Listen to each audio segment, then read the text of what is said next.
എല്ലാവർക്കും നമസ്കാരം. നമ്മൾ ഈ വീഡിയോയിലൂടെ performance of contract, breach and remedies against breach of contract and special contract, ഇത്രയും കാര്യങ്ങളാണ് നോക്കാൻ പോകുന്നത്. ഓക്കെ, അപ്പോൾ നമുക്ക് വീഡിയോയിലോട്ട് പോവാം. ഓക്കെ അപ്പോൾ നമ്മൾ ഫസ്റ്റ് നോക്കാൻ പോകുന്നത് പെർഫോമൻസ് ഓഫ് കോൺട്രാക്റ്റ് ആണ്.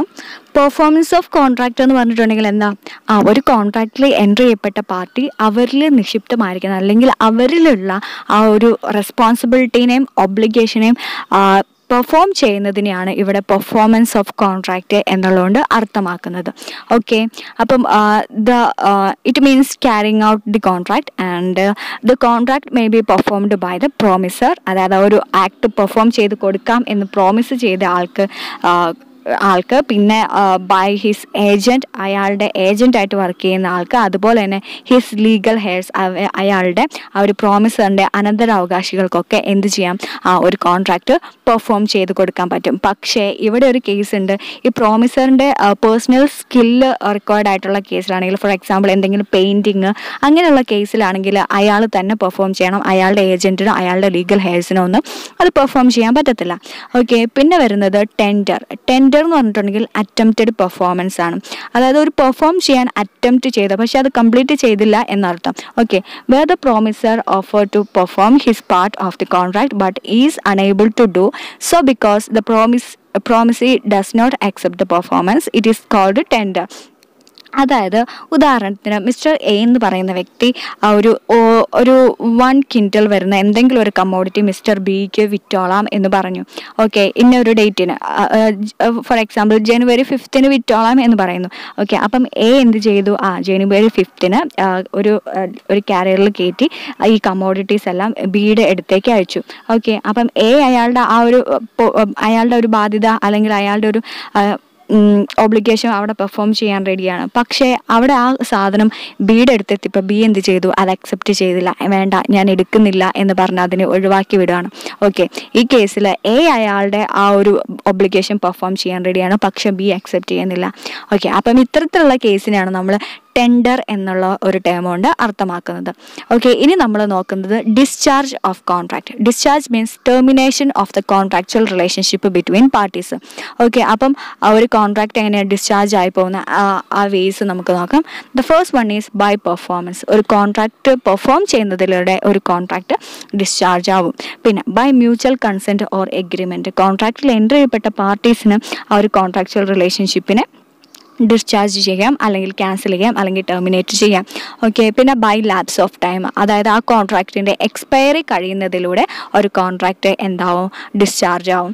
പിന്നെ വരുന്നത് by operation of law. By operation of law എന്നുകൊണ്ട് അർത്ഥമാക്കുന്നത് ഇപ്പോൾ കോൺട്രാക്റ്റിൽ എൻ്റർ ചെയ്യപ്പെട്ട ഏതെങ്കിലും ഒരു പാർട്ടിയുടെ ഡെത്ത് അല്ലെങ്കിൽ ആരെങ്കിലും ഇൻസോൾവൻ്റ് ആയിട്ട് പ്രഖ്യാപിക്കുക, അങ്ങനത്തെയൊക്കെ കേസിൽ ബൈ ഓപ്പറേഷൻ ഓഫ് ലോ ഒരു കോൺട്രാക്റ്റ്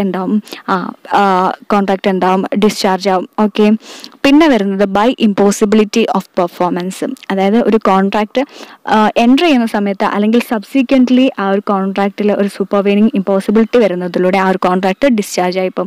ഫോർ എക്സാമ്പിൾ അതിൻ്റെ സബ്ജക്റ്റ് മാറ്റർ മോഷണം പോവുക, അല്ലെങ്കിൽ എന്തെങ്കിലും കാരണവശാൽ നശിച്ചു പോവുക, അങ്ങനെയൊക്കെയുള്ള കേസിൽ ഒരു കോൺട്രാക്റ്റ് ഡിസ്ചാർജ് ആവും. പിന്നെ വരുന്നത് by breach of contract. Breach of contract എന്ന് പറഞ്ഞിട്ടുണ്ടെങ്കിൽ എന്താ, ആ ഒരു കൊടുത്ത ആ ഒരു ഓഫറിനെ ലംഘിക്കുക വഴി ഒരു കോൺട്രാക്റ്റ് ഡിസ്ചാർജ് ആവും എന്നാണ് പറയുന്നത്. ഓക്കെ, ഇനി നമ്മൾ നോക്കാൻ പോകുന്ന കൺസെപ്റ്റാണ് doctrine of frustration. Doctrine of frustration എന്ന് പറഞ്ഞിട്ടുണ്ടെങ്കിൽ സൂപ്പർവീനിങ് ഇമ്പോസിബിലിറ്റി കാരണം ഒരു കോൺട്രാക്റ്റിന് പെർഫോം ചെയ്യാൻ പറ്റാതെ വരുന്ന അവസ്ഥ തന്നെയാണ് നമ്മൾ ഡോക്ട്രിൻ ഓഫ് ഫ്രസ്ട്രേഷൻ എന്ന് പറയുന്നത്. Okay, it is also known as doctrine of supervening impossibility. അപ്പം ഏതൊക്കെ കേസിലാണ് ഒരു കോൺട്രാക്റ്റ് ഇമ്പോസിബിൾ ആയി പോകുന്നത്, പെർഫോം ചെയ്യാൻ ഇമ്പോസിബിൾ ആവുന്നത്? ഒന്നെങ്കിൽ അതിൻ്റെ സബ്ജക്റ്റ് മാറ്ററിൻ്റെ ഡിസ്ട്രക്ഷൻ, അല്ലെങ്കിൽ death or incapacity of the party or change of law. Okay, ഇനി നമ്മൾ നോക്കാൻ പോകുന്നത് breach of contract and remedies against the breach. Breach എന്ന് പറയുന്നതുകൊണ്ട് എന്താ ഉദ്ദേശിക്കുന്നത്, അവർ കൊടുത്ത ആ ഒരു വാഗ്ദാനം ലംഘിക്കുന്നതിനെയാണ് നമ്മൾ എന്താ പറയുന്നത്, ബ്രീച്ച് ഓഫ് കോൺട്രാക്ട് അല്ലെങ്കിൽ ബ്രീച്ച് എന്ന് മലയാളത്തിൽ പറയുന്നത്. Okay, So when one of the parties fails or neglect or refuse to perform his promise, he is said to have committed the breach of contract. ഒരു കോൺട്രാക്റ്റിൽ എൻ്റർ ചെയ്യപ്പെട്ട ഒരു വ്യക്തി അയാളുടെ ആ ഒരു ഒബ്ലിഗേഷൻ പെർഫോം ചെയ്യാൻ നെഗ്ലക്റ്റ് ചെയ്യുക അല്ലെങ്കിൽ ഫെയിലായി പോകുന്ന ആ ഒരു കേസിനെയാണ് നമ്മളിവിടെ ബ്രീച്ച് ഓഫ് കോൺട്രാക്റ്റ് എന്നുള്ളതുകൊണ്ട് അർത്ഥമാക്കുന്നത്. ഓക്കെ, അപ്പം ഇങ്ങനെ ഒരു ബ്രീച്ച് വന്നിട്ടുണ്ടെങ്കിൽ എന്തായാലും ഒരു പാർട്ടിക്ക് ഷുവറായിട്ടും അയാൾ അഗ്രീവ്ഡ് പാർട്ടി ആവും അല്ലേ. അഗ്രീവ്ഡ് പാർട്ടി എന്ന് പറഞ്ഞിട്ടുണ്ടെങ്കിൽ എന്താ, ആ ഒരു കോൺട്രാക്റ്റ് പെർഫോം ചെയ്യാൻ പറ്റാതെ വരുന്നതിലൂടെ നഷ്ടം സംഭവിക്കുന്ന അല്ലെങ്കിൽ എന്തെങ്കിലും പെയിൻ അനുഭവിക്കുന്ന അല്ലെങ്കിൽ പെയിൻ സഫർ ചെയ്യാൻ പോകുന്ന വ്യക്തിനെയാണ് നമ്മൾ, അല്ലെങ്കിൽ സഫർ ചെയ്യാൻ പോകുന്ന പാർട്ടീനെയാണ് നമ്മൾ അഗ്രീവ്ഡ് പാർട്ടി എന്ന് പറയുക. ഓക്കെ, അപ്പോൾ അഗ്രീവ്ഡ് പാർട്ടിക്ക് അയാൾക്കുണ്ടായ ആ ഒരു ഇൻജുറി അല്ലെങ്കിൽ അയാൾക്കുണ്ടായ ലോസിനെ കോമ്പൻസേറ്റ് ചെയ്യാൻ എന്തൊക്കെ ചെയ്യാൻ പറ്റുമെന്നാണ് നമ്മൾ നോക്കാൻ പോകുന്നത്. ഓക്കെ, സോറി മാറിപ്പോയിട്ടോ, 1 സെക്കൻഡ് ആണ് നോക്കാൻ പോകുന്നത്. First one is rescission of the contract. It means cancellation or putting an end to a contract. ഏതെങ്കിലും ഒരു പാർട്ടി അയാളുടെ ഒബ്ലിഗേഷൻ പെർഫോം ചെയ്യുന്നില്ല എന്ന് കണ്ടു കഴിഞ്ഞാൽ മറ്റേ പാർട്ടിക്ക് ആ ഒരു കോൺട്രാക്റ്റിനെ ക്യാൻസൽ ചെയ്യാം. അയാളുടെ ഒബ്ലിഗേഷനെ അവിടെ വെച്ചിട്ട് എന്താക്കാൻ പറ്റും, ആ ഒരു ഒബ്ലിഗേഷനിൽ നിന്നും അയാൾക്ക് റിലീസ് ആവാം. ഓക്കെ, അതിനെയാണ് നമ്മളിവിടെ റെസിഷൻ ഓഫ് ദി കോൺട്രാക്ട് എന്ന് പറയുന്നത്. ഓക്കെ, പിന്നെ വരുന്നത് suit for damage. The court will compel the party in breach to make good the loss by paying damage to other party. Okay, അതായത് ഡാമേജ് സംഭവിച്ച അല്ലെങ്കിൽ അഗ്രീവ്ഡ് പാർട്ടിക്ക് അയാൾക്കുണ്ടായ ആ ഒരു നഷ്ടത്തിനെ കോമ്പൻസേറ്റ് ചെയ്യാൻ വേണ്ടിയും മോണിറ്ററി കോമ്പൻസേഷന് വേണ്ടിയിട്ട് എന്ത് ചെയ്യാം, ഡാമേജിന് വേണ്ടിയിട്ട് സ്യൂട്ട് ചെയ്യാം. ഓക്കെ, മൂന്നാമത് വരുന്നത് കാണ്ടമെറിറ്റ്. കാണ്ടമെറിറ്റ് എന്ന് പറഞ്ഞിട്ടുണ്ടെങ്കിൽ ഏതെങ്കിലും ഒരു പാർട്ടി ഒരു കോൺട്രാക്റ്റിനെ സംബന്ധിച്ച് അല്ലെങ്കിൽ ഒരു കോൺട്രാക്റ്റിനെ അടിസ്ഥാനപ്പെടുത്തി അയാളുടെ ഒബ്ലിഗേഷൻ കുറച്ചൊക്കെ പെർഫോം ചെയ്തു എന്ന് വിചാരിക്കുക. ഓക്കെ, പിന്നെയാണ് എന്ത് സംഭവിക്കുന്നത്, ആ ഒരു കോൺട്രാക്റ്റ് ബ്രീച്ച് ആയി പോകുന്നത്. ആ ഒരു കേസിൽ ആ പെർഫോം ചെയ്ത് കൊടുത്ത ആ ഒരു പാർട്ടിക്ക് നഷ്ടം സംഭവിക്കാതിരിക്കാൻ വേണ്ടിയിട്ട് അയാൾ ചെയ്ത അത്രയും അല്ലെങ്കിൽ അയാൾ പ്രൊവൈഡ് ചെയ്ത അത്രയും ആ ഒരു സർവീസിനുള്ള കോമ്പൻസേഷൻ അയാൾക്ക് കൊടുത്തിരിക്കണം. അതിനെയാണ് ഇവിടെ ക്വാണ്ടം മെറിറ്റ് എന്ന് പറയുന്നത്. ഓക്കെ, പിന്നെ പറയുന്നത് സ്യൂട്ട് ഫോർ സ്പെസിഫിക് പെർഫോമൻസ്. ചില കേസിൽ നമുക്ക് മോണിറ്ററി കോമ്പൻസേഷൻ തരുന്നതിലൂടെ നമുക്ക് നമ്മുടെ ലോസിനെ അങ്ങനെ കോമ്പൻസേറ്റ് ചെയ്ത് പോകാൻ പറ്റില്ല. അവിടെ അത്തരത്തിലുള്ള കേസിൽ ഏതെങ്കിലും ഒരു സ്പെസിഫിക് പെർഫോമൻസ് അറ്റംപ്റ്റ് ചെയ്യുന്നതിലൂടെ അല്ലെങ്കിൽ ആ ഒരു സ്പെസിഫിക് ആയിട്ടുള്ള ഒരു കാര്യം പെർഫോം ചെയ്യുന്നതിലൂടെ മാത്രമേ അഗ്രീവ്ഡ് പാർട്ടിയുടെ കോമ്പൻസേഷൻ അഗ്രീവ്ഡ് പാർട്ടിയുടെ കോമ്പൻസേഷൻ കൊടുക്കാൻ സാധിക്കൂ എന്നുള്ള കേസിൽ ഇവിടെ അഗ്രീവ്ഡ് പാർട്ടിക്ക് എന്ത് ചെയ്യാം, he can make suit for specific performance. Okay, then the fifth one is suit for injunction. Injunction എന്ന് പറഞ്ഞിട്ടുണ്ടെങ്കിൽ എന്താ, ഒരു കോർട്ട് ഓർഡറാണ്. ഒരു പാർട്ടീനെ എന്തെങ്കിലും ഒരു കാര്യം ചെയ്യുന്നതിൽ നിന്നും പ്രിവെൻറ്റ് ചെയ്യാൻ വേണ്ടിയിട്ടുള്ള ഒരു കോർട്ട് ഓർഡറാണ്. ഓക്കെ, അപ്പം ബ്രീച്ച് ഓഫ് കോൺട്രാക്റ്റിന് എഗെയിൻസ്റ്റ് ആയിട്ടുള്ള ഒരു റെമഡി ആയിട്ട് നമുക്ക് സ്യൂട്ട് ഫോർ ഇൻജങ്ഷൻ യൂസ് ചെയ്യാം. ഓക്കെ, ഇനി നമ്മൾ നോക്കാൻ പോകുന്നത് സ്പെഷ്യൽ കോൺട്രാക്റ്റിനെ കുറിച്ചാണ്. Okay, special contract. Okay, contract of indemnity and guarantee section 124, contract of bailment and pledge section 148 and contract of agency section 182. Okay, ഈ 3 കോൺട്രാക്റ്റിനെയാണ് നമ്മൾ എന്തായിട്ട് കണക്കാക്കുന്നത്, സ്പെഷ്യൽ കോൺട്രാക്റ്റ് ആയിട്ട് കണക്കാക്കുന്നത്. The first one is contract of indemnity and guarantee section 148 അല്ല കേട്ടോ, 124 ആണ്, അവിടെ മിസ്റ്റേക്ക് പറ്റിയതാണ് കേട്ടോ. Okay, contract of indemnity and guarantee. Okay, അതിൽ ഫസ്റ്റ് നമുക്ക് ഇൻഡെംനിറ്റി നോക്കാം. ഇൻഡെംനിറ്റി എന്ന് പറഞ്ഞിട്ടുണ്ടെങ്കിൽ ഒരു കോൺട്രാക്റ്റാണ്, അതിൽ തർക്കമൊന്നുമില്ല. ഇൻഡെംനിറ്റി എന്ന് പറയുന്നത് അതൊരു കോൺട്രാക്റ്റാണ്. ഇവിടെ 2 പാർട്ടീസ് ഉണ്ടാവും. ഒന്ന് ഇൻഡെംനിഫയറും ഉണ്ടാവും, ഇൻഡെംനിഫൈഡും ഉണ്ടാവും. ഇൻഡെംനിഫൈഡ് അല്ലെങ്കിൽ ഇൻഡെംനിറ്റി ഹോൾഡർ എന്ന് വിളിക്കാം. ഓക്കെ, ഇവിടെ എന്താണ് ചെയ്യുന്നതെന്ന് വെച്ചിട്ടുണ്ടെങ്കിൽ ഇൻഡെംനിഫയർ പറയുകയാണ് എൻ്റെ എന്തെങ്കിലും ഒരു ആക്ട് വഴി അല്ലെങ്കിൽ വേറെ ഏതെങ്കിലും ഒരു പാർട്ടിയുടെ എന്തെങ്കിലും ഒരു ആക്ട് വഴി നിങ്ങൾക്കൊരു നഷ്ടം ഉണ്ടായിട്ടുണ്ടെങ്കിൽ ആ നഷ്ടത്തിൽ നിന്ന് നിങ്ങളെ ഞാൻ സേവ് ചെയ്യാൻ റെഡിയാണ് എന്ന് പറഞ്ഞ് 2 പാർട്ടീസും തമ്മിൽ എഗ്രി ചെയ്തുണ്ടാക്കുന്ന ഒരു കോൺട്രാക്റ്റിനെയാണ് നമ്മൾ ഇവിടെ ഇൻഡെംനിറ്റി, കോൺട്രാക്ട് ഓഫ് ഇൻഡെംനിറ്റി എന്ന് പറയുന്നതുകൊണ്ട് അർത്ഥമാക്കുന്നത്. അതിനൊരു ബെസ്റ്റായിട്ടുള്ള ഒരു ഉദാഹരണമാണ് ഇൻഷുറൻസ്. ഓക്കെ, നമ്മൾ ഫയർ ഇൻഷുറൻസ് ഒക്കെ എടുക്കുമല്ലേ, നമ്മുടെ എന്തെങ്കിലും ഒരു അസറ്റ് തീപിടുത്തത്തിലൂടെ നശിച്ചു പോയിട്ടുണ്ടെങ്കിൽ നമുക്ക് ഇൻഷുറൻസ് കമ്പനി എന്ത് തരും, കോമ്പൻസേഷൻ തരും. ഓക്കെ, അപ്പോൾ അത്തരത്തിലുള്ള കോൺട്രാക്റ്റിനെയാണ് കോൺട്രാക്ട് ഓഫ് ഇൻഡെംനിറ്റി എന്ന് പറയുന്നതുകൊണ്ട് നമ്മളിവിടെ അർത്ഥമാക്കുന്നത്. ഓക്കെ, പിന്നെ പറയുന്നത് contract of guarantee. Contract of ഗ്യാരണ്ടിയിൽ വരുന്നത് 3 പാർട്ടീസാണ്. കോൺട്രാക്ട് ഓഫ് ഇൻഡെംനിറ്റിയിൽ 2 ഉള്ളെങ്കിൽ കോൺട്രാക്ട് ഓഫ് ഗ്യാരണ്ടിയിൽ 3 പേരുണ്ടാവും. ഒന്ന് ക്രെഡിറ്റർ ഉണ്ടാവും, അതായത് പണം കടം കൊടുക്കുന്ന ആളല്ലേ, ക്രെഡിറ്റർ ഉണ്ടാവും. പിന്നെ ഒരു ഷേർട്ടി ഉണ്ടാവും. പിന്നെ ഉള്ളത് ഒരു പ്രിൻസിപ്പൽ ഡെപ്റ്ററും ഉണ്ടാവും. ഓക്കെ, ക്രെഡിറ്റർ എന്ന് പറഞ്ഞിട്ടുണ്ടെങ്കിൽ ആരാ? ഒരാൾക്ക് പൈസ കടം കൊടുക്കുന്നയാളെ നമ്മൾ ക്രെഡിറ്റർ എന്ന് പറയും. ഓക്കെ, പിന്നെ പ്രിൻസിപ്പൽ ഡെപ്റ്റർ എന്ന് പറഞ്ഞാൽ ആ ക്രെഡിറ്ററിൻ്റെ അടുത്തുനിന്ന് പൈസ കടം മേടിക്കുന്ന ആളെ നമ്മൾ പ്രിൻസിപ്പൽ ഡെപ്റ്റർ എന്ന് പറയും. അപ്പോൾ ഷുവർട്ടി എന്ന് പറയുന്ന ആരാ? ഈ പ്രിൻസിപ്പൽ ഡെപ്റ്റർ എങ്ങാനും ഈ ക്രെഡിറ്റർക്ക് പൈസ കൊടുത്തിട്ടില്ലെങ്കിൽ, റീപേ ചെയ്തിട്ടില്ലെങ്കിൽ ഞാനത് റീപേ ചെയ്യാൻ റെഡിയാണ് എന്ന് പറഞ്ഞ് ഒരു ഗ്യാരണ്ടി കൊടുക്കുന്ന വ്യക്തിനെയാണ് നമ്മളിവിടെ ഷുവർട്ടി എന്ന് പറയുന്നത്. ഓക്കെ, അപ്പം guarantee is A contract to perform the promise or discharge the liability of a third person in case of his default. മൂന്നാമതായിട്ടുള്ള ഒരാൾ, അതായത് ഈ എക്സാമ്പിൾ അനുസരിച്ച് പ്രിൻസിപ്പൽ ഡെപ്റ്റർ ക്രെഡിറ്റർക്ക് പൈസ കൊടുത്തിട്ടില്ലെങ്കിൽ ഞാനത് തന്നോളാം എന്ന് പറഞ്ഞ് ഉണ്ടാക്കുന്ന ഒരു കോൺട്രാക്റ്റിനെയാണ് നമ്മളിവിടെ കോൺട്രാക്ട് ഓഫ് ഗ്യാരണ്ടി എന്ന് പറയുന്നത്. ഓക്കെ, ഇനി നമുക്ക് കൈൻഡ്സ് ഓഫ് ഗ്യാരണ്ടി നോക്കാം. First one is retrospective.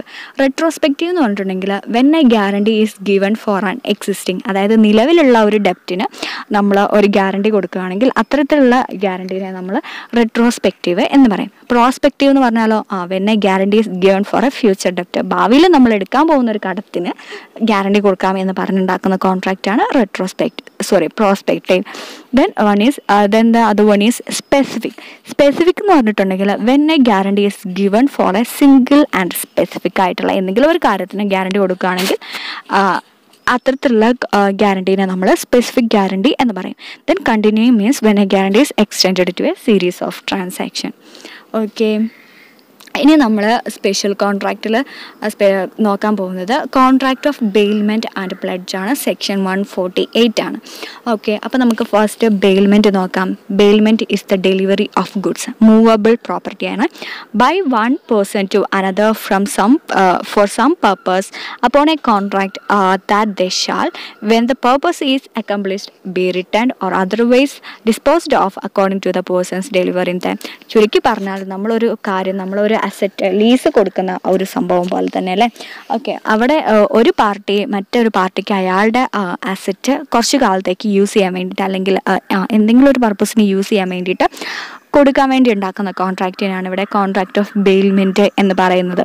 Okay, ഇവിടെ 2 പാർട്ടീസ് ഉണ്ടാവും, ബെയിലറും ഉണ്ടാവും, ബെയിലിയും ഉണ്ടാവും. ബെയിലർ എന്ന് പറഞ്ഞാൽ the person who deliver the goods, അതായത് ആ ഒരു ഗുഡ്സിൻ്റെ ആക്ച്വൽ ഓണറിനെയാണ് നമ്മളിവിടെ ബെയിലർ എന്ന് പറയുന്നത്. അല്ലെങ്കിൽ ആ ഒരു പെർട്ടിക്കുലർ അസറ്റ് മറ്റേ ആൾക്ക് യൂസ് ചെയ്യാൻ വേണ്ടി കൊടുക്കുന്ന ആളെയാണ് നമ്മൾ ബെയിലർ എന്ന് പറയുന്നത്.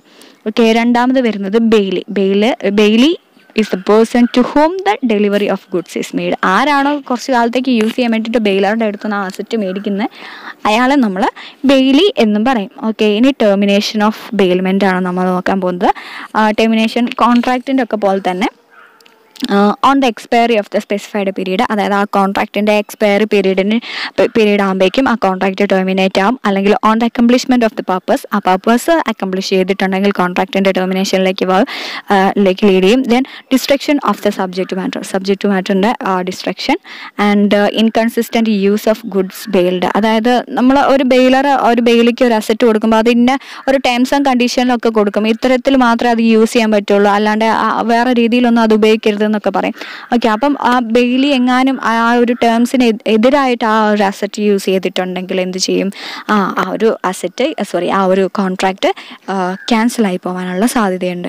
ഓക്കെ, പിന്നെ പറയുന്നത് death of the bailor or bailee, കോൺട്രാക്റ്റിൽ എൻ്റർ ചെയ്യപ്പെട്ട ഏതെങ്കിലും ഒരു പാർട്ടിയുടെ ഡെത്ത് കോൺട്രാക്റ്റിനെ ടെർമിനേഷനിലേക്ക് നയിക്കും. Then demand of goods by bailor. Okay, ഇനി നമ്മൾ നെക്സ്റ്റ് നോക്കാൻ പോകുന്നത് pledge or pawn. Pledge or pawn എന്ന് പറഞ്ഞിട്ടുണ്ടെങ്കിൽ എന്താ? നമ്മൾ എന്തെങ്കിലും ഒരു അസറ്റിനെ നമ്മൾ സെക്യൂരിറ്റി ആയി വെച്ചുകൊണ്ട് നമ്മളൊരു ഫണ്ട് റേസ് ചെയ്യുകയാണെങ്കിൽ അത്തരത്തിലുള്ള ഒരു കോൺട്രാക്റ്റിനെയാണ് നമ്മൾ പ്ലെഡ്ജ് എന്നുള്ളതുകൊണ്ട് ഇവിടെ അർത്ഥമാക്കുന്നത്.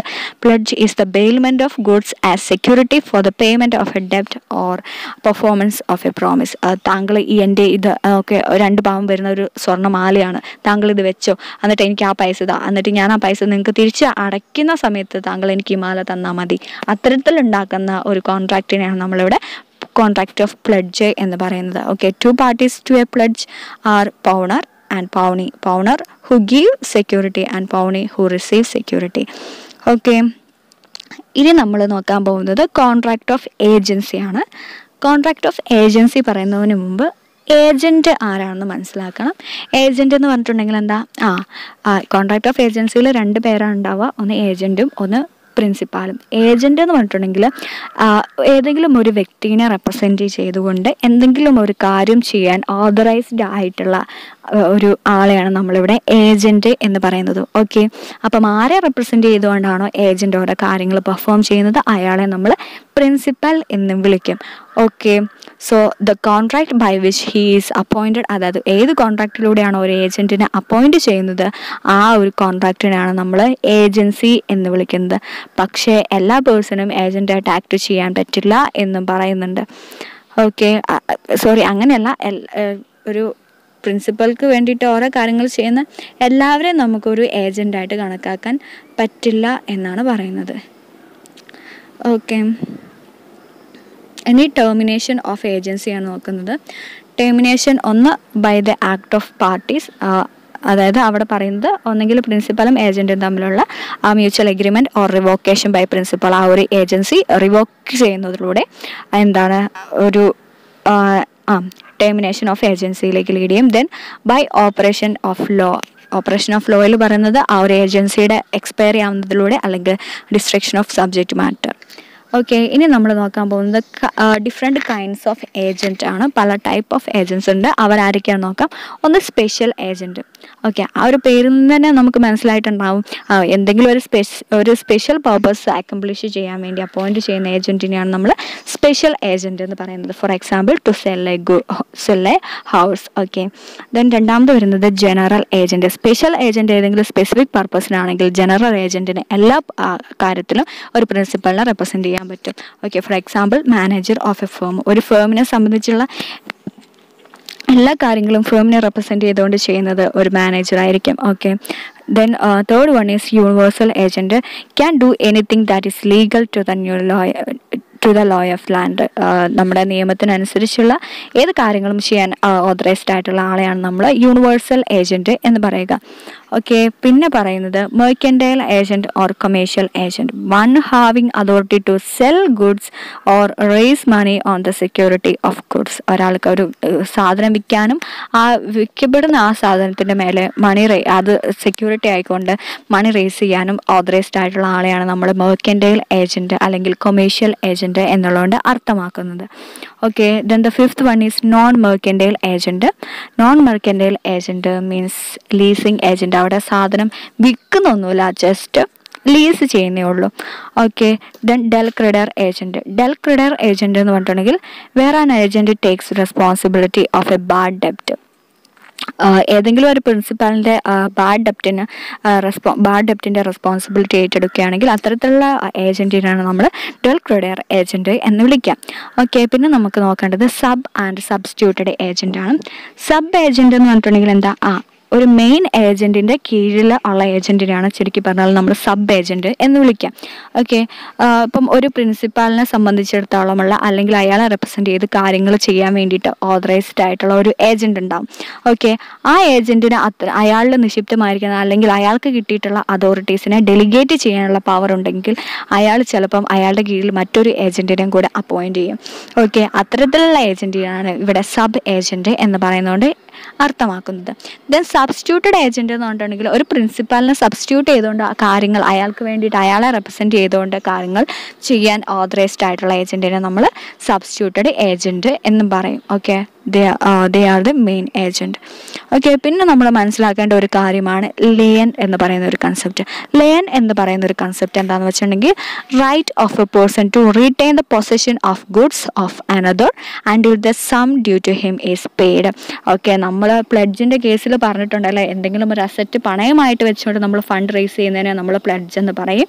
ഓക്കെ, ഈ കേസിൽ ആ ഒരു എന്താ പറയുക, ആ ഒരു പാർട്ടിക്ക് ആ പണയമായി വെക്കുന്ന ആ ഒരു അസറ്റിന് അയാൾക്ക് കിട്ടേണ്ട ആ എമൗണ്ട് തിരിച്ചു കൊടുക്കുന്ന സമയം വരെ അല്ലെങ്കിൽ തിരിച്ചു കൊടുക്കുന്ന ആ ഒരു കാലം വരെ റീറ്റെയിൻ ചെയ്യാനുള്ള ആ ഒരു റൈറ്റിനെയാണ് നമ്മളിവിടെ ലെയൻ എന്ന് പറയുന്നുണ്ട് അർത്ഥമാക്കുന്നത്. ഓക്കെ. അപ്പോൾ നമ്മളിവിടെ എന്തൊക്കെയാണെന്ന് നോക്കിയാൽ പെർഫോമൻസ് ഓഫ് കോൺട്രാക്റ്റ്, പിന്നെ breach and remedies against breach, പിന്നെ കുറേ സ്പെഷ്യൽ കോൺട്രാക്റ്റുകളാണ് നമ്മളിവിടെ ഇന്ന് നോക്കിയത്.